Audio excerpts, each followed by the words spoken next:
I'm going to encourage you to show up scared. I'm going to encourage you to do the thing that makes you terrified. I'm going to encourage you to shut out the noise and ignore the people that say, oh, why are you doing that? What's the reason why you're doing that? You're probably not going to see any results. Just do it. Do the thing. I want to tell you a very quick story.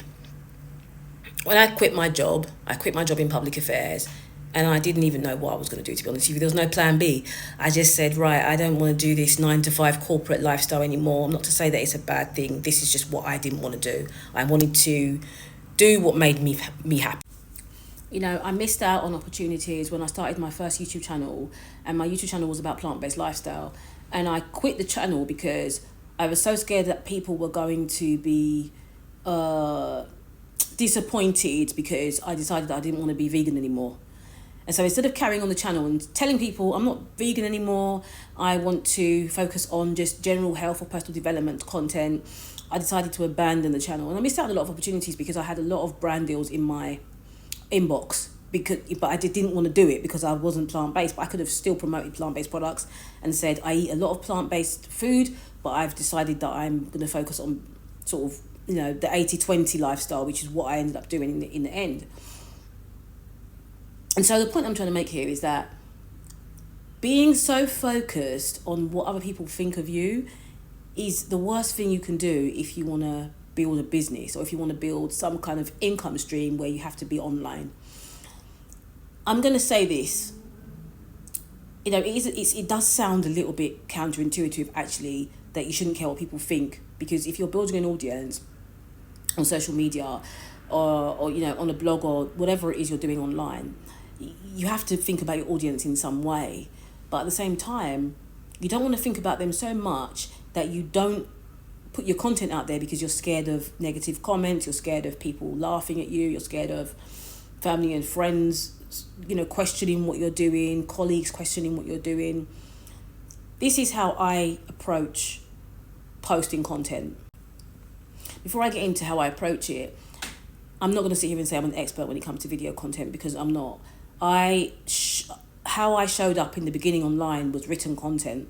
I went all in on Medium, I went all in on blogging, and put myself out there as a content writer, copywriter, freelancer. And I really just put myself out there, all out, when it came to being in the freelance world and building a content writing service-based business. I put myself out there. But I had a lot of backlash. I had a lot of people saying, you know, what are you doing? Where's the plan B? And all of that. But I still kept on going. Here's how I show up online now. And I'm going to be honest with you, I wasn't showing up online like that even last year because I was still concerned about other people's opinions. This is how I show up online now. I show up online for myself first. You know, I'm a recovering people pleaser. And so I used to do everything for everyone else. Yes, you have to serve, you have to add value, all of that. Adding value doesn't mean you're teaching someone something either. It can be entertaining someone, inspiring someone, or whatever it is. Yes, you want to do that, but you don't want to do it in such a way where you're draining yourself by producing content that you really don't want to produce just because you want to make money. You want to see this whole journey as being a healing journey for you. I mean, healing never stops. Producing the type of content that you would have liked to see, and that's how it's healing. Producing the type of content that you would have liked to see that would have helped you along your journey if you were starting, you know, 4 years ago or 3 years ago. What would you have liked to see? What kind of content would you have liked to have consumed? I know that I would have liked to have consumed more content about mindset relating to business, relating to building an online business. I would have liked to have seen more content like this when I was starting out with my digital product business, because all I saw was post on this platform, post on that platform, post on this platform, and I was doing all the things and not seeing the results, not realizing that I was actually coming from a place of scarcity, limiting beliefs, overthinking, perfectionism, anxiety, scared of what other people think, and all of that. And so it made it very difficult for me to see the results that I wanted to see, because I was coming from a place of scarcity. I wasn't coming from a place of abundance. I wasn't coming from a place of wholeness. I wasn't coming from a place of, I don't really give a crap what people think. I'm posting because I want to post. You see, so it's really important to think about what you would want. Think about the type of content that you would have loved to see and produce that content for yourself. And I tell you what, things start to really turn around when you do that. That's what I did with it when it came to my Medium content. I was producing the content that I would have liked to see if I was starting a specific journey. And everything flipped when I started doing that. I had my first massively viral article, and that's when I started to make the thousands, and started to build 6-figure and then later on 7-figure digital product businesses, because I actually was producing content that I felt like I would have liked to see if I was searching for that.